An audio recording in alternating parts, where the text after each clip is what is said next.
Hi guys, how are you? My name is Jaqueline and welcome to our English classes. E aí pessoal, como vocês estão? Espero que estejam todos bem. Meu nome é Jaqueline e sejam bem-vindos à nossa aula de inglês. Hoje nós vamos falar um pouquinho sobre cardinal numbers and telling the time. Vamos falar sobre os números cardinais e um pouquinho também sobre as horas, ok? Então vamos lá, vamos iniciar com os cardinal numbers. Os cardinal numbers, ou números cardinais, são usados para numerar seres e objetos. E nós também usamos os números cardinais quando a gente quer falar de endereços, preços, quantidade, idade, número de telefone e também para falar sobre as horas. Olha um exemplo aí. How old are you? Quantos anos você tem? I'm 12 years old. Eu tenho 12 anos de idade. Então, para falar nessas ocasiões aí, endereço, idade, enfim, a gente vai usar os números cardinais, que são diferentes dos números ordinais, que são aqueles que dão ordem, certo? Que vão falar sobre posições. Então, vamos lá, aprender alguns desses números cardinais. Tem aí uma tabela que está aparecendo para vocês. Eu vou falar os números, vocês estão observando aí a escrita, e eu quero que em casa vocês também repitam comigo para aprender a pronúncia e treinar a oralidade de vocês, ok? Então vamos lá, vamos iniciar com o zero. Zero. O número 0 nós escrevemos igual ao português, mas a pronúncia é um pouquinho diferente, ok? One, que é o número 1, e aí a gente vai seguir. Two,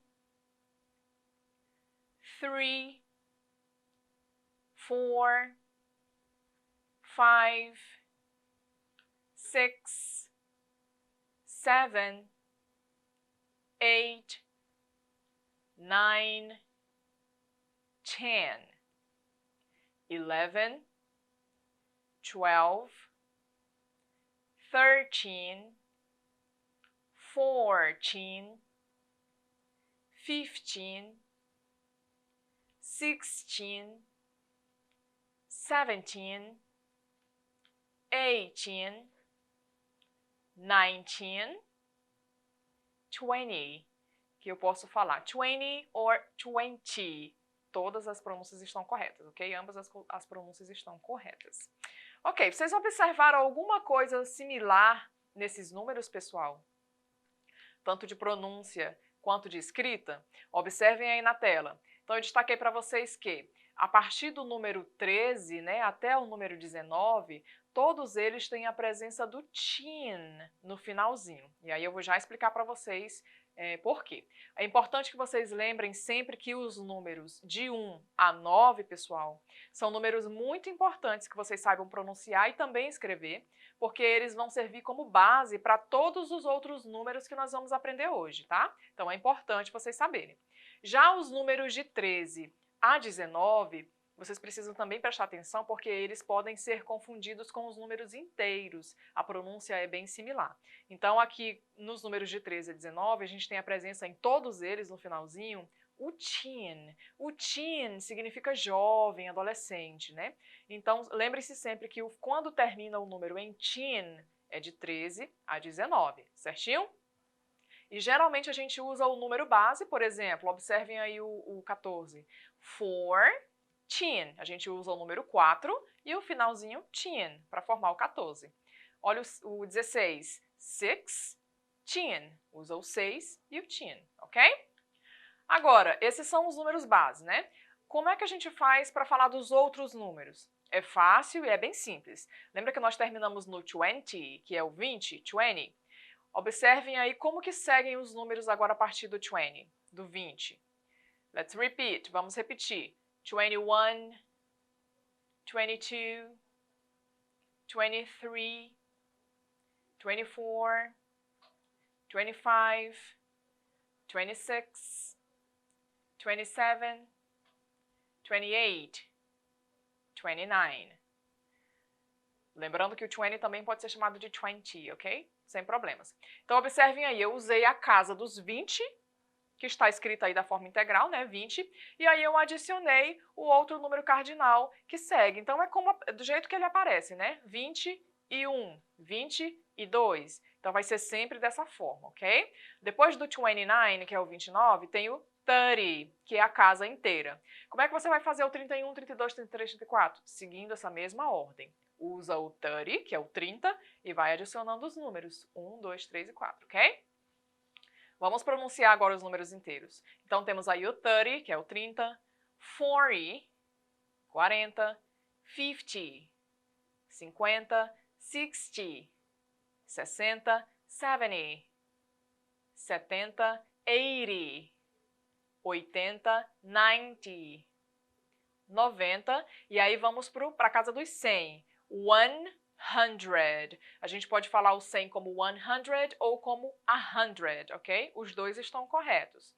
E aí a casa do 1000, 1000 ou 1000, e milhão, 1 million or a million. Tanto 100 quanto 1000 quanto 1 milhão, vocês vão seguir a mesma regrinha que a gente acabou de ver. Se quer fazer 101, por exemplo, 101. 110, 110. E assim por diante, ok? Muito bem. Quando a gente escreve o número por extenso, pessoal, é o que a gente estava falando agora, ó, nós usamos um hífen para ligar a unidade e a dezena. Então, aí a casa dos 50, 50. A segunda dezena aí, a unidade, no caso, é o 6. Então, fica 56 ligado pelo hífen, ok? Agora vamos falar um pouquinho sobre as horas.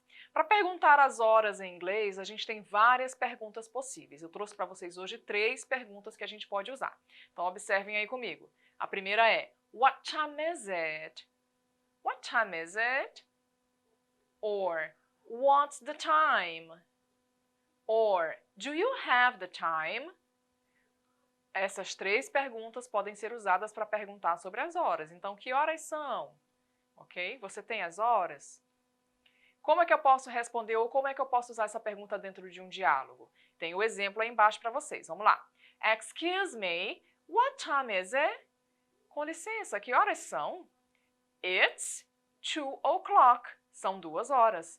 Thanks. You're welcome. Obrigado. De nada. Simples, né, pessoal? Bem simples e bem prático esse diálogo sobre perguntar as horas. Agora, é importante vocês observarem como falar essas horas em inglês. Então, vamos aí rapidamente observar. Existem 2 formas de a gente falar as horas em inglês. Tem a forma americana e a britânica. Na forma americana, a gente fala as horas do jeito que ela aparece. Exemplo, it's 2:20. São 2:20. Já na forma britânica, a gente começa primeiro com os minutos e depois que a gente fala das horas. Então, a gente vai falar assim, it's 20 past 2. São 20 minutos depois das 2 horas. Então, a forma britânica ela é um pouquinho mais complicada. E a gente vai ver um pouquinho mais aqui, outros detalhes sobre essa forma britânica, ok? Então, vamos lá. A primeira coisa que vocês têm que saber é que, a partir da hora inteira até a próxima meia hora que se passa, a gente vai usar past. Então, passou tantos minutos depois daquela hora. Por exemplo, olha aí o exemplo aí do lado. What time is it? Que horas são? It's 10 past 2. São 10 minutos depois das 2 horas. It's 20 past 2. São 25 minutos depois das 2. Eu falei 20, mas é 25. E aí, quando a gente chega na meia hora para a próxima hora que vai dar, assim como no português, a gente já começa a contar os minutos que faltam para a próxima hora, não é? Ah, falta 20 para as 3, faltam 15 para as 3. A mesma coisa a gente faz com o inglês. Então, agora a gente vai trocar esse termozinho past, de passou, por to, que faltam, né, para as próximas horas. Exemplo, what time is it? Que horas são? It's 25 to 3. São 25 minutos para as 3. Ou it's 10 to 2. São 10 minutos para as 2. No caso aí não é para as 2, é para as 3, né? Porque vai dar 3 horas. Certinho?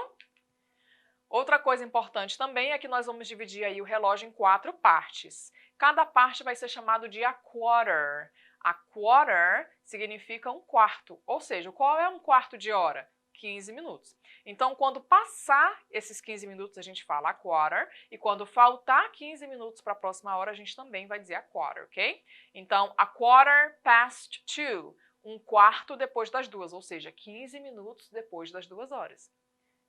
Certinho? Quando a gente fala de horas exatas, é mais fácil. Por quê? A gente vai ter que usar o o'clock.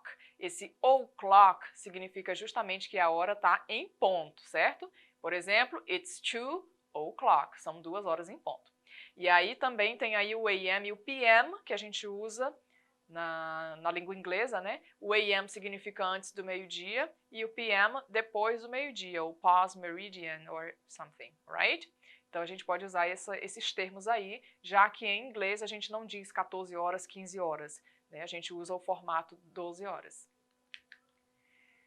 Ok, aí quando chega em 12 horas pode ser do dia ou da noite, né? Então a gente pode falar it's 12 o'clock, são 12 horas em ponto, it's midday, é meio-dia, ou it's midnight, é meia-noite. Uma curiosidade para vocês, o nome dos ponteiros do relógio. Aí a gente tem o minute hand, que é o ponteiro dos minutos. Aí tem hour hand, o ponteirozinho das horas. E o dos segundos a gente chama de second hand, alright? E é isso, pessoal. Chegou a hora da gente praticar agora e ver se vocês realmente estão atentos à nossa aula. Vamos lá? Activity time. Na primeira diz aí, put the numbers in the correct place. Coloque os números no lugar correto. Então aí envolve você identificar corretamente a escrita de cada número desses aí. Então nós temos 25, 5, 50 e 15. Olha lá o finalzinho que eu pedi para vocês observarem, lembra? Esse finalzinho de TY e TEN vai fazer toda a diferença para você saber se trata de 50 ou de 15. É importante observar isso aí. As respostas, se vocês responderam, isso aí está correto. Então, na primeira temos 25, que é 25. Na segunda é 5, 5. A terceira, 50. Toda vez que vocês tiverem esse TY no final do número, pessoal, é um número inteiro, tá? Ou vai ser 40, 50, 30, 20. Todos eles vão terminar com TY no final. E o último, 15, termina com teen, que é aquela idade jovem. Então, eu já sei que não pode ser 50, vai ser 15, ok? Atividade 2. What time is it? Diga que horas são de acordo com o relógio abaixo. Então, tem aí os reloginhos. Na letra A, 9 horas em ponto. Letra B, 6h15. Letra C, 1h30. E na letra D, 3h45. Consegue descrever essas horas em inglês, tanto na forma americana quanto na britânica? Acredito que sim, hein? Então, vamos lá ver a resposta juntos. Na letra A, nós temos it's 9 o'clock. São 9 horas em ponto. Então, quando é em ponto, a gente usa o'clock, ok? Letra B, 6h15. Na forma americana, nós dizemos it's 6:15. São 6h15. Na forma britânica, it's a quarter past 6. Passou um quarto, que corresponde a 15 minutos, né? Passou um quarto depois das 6. Letra C, it's 1:30. Or it's 1:30, é 1h30 ou passou a metade depois das 1, ou seja, passou metade das horas. Esse half significa meio ou metade, ok? E letra D, 3h45, it's 3:45, são 3h45, ou it's a quarter to 4, falta um quarto para as 4 horas, ou seja, faltam 15 minutos para as 4, ok? E é isso, pessoal. Espero que vocês tenham gostado. Não esqueçam de acessar a plataforma Eduque para acessar essa aula quantas vezes vocês quiserem e também procurar mais conteúdo, ok? See you next class!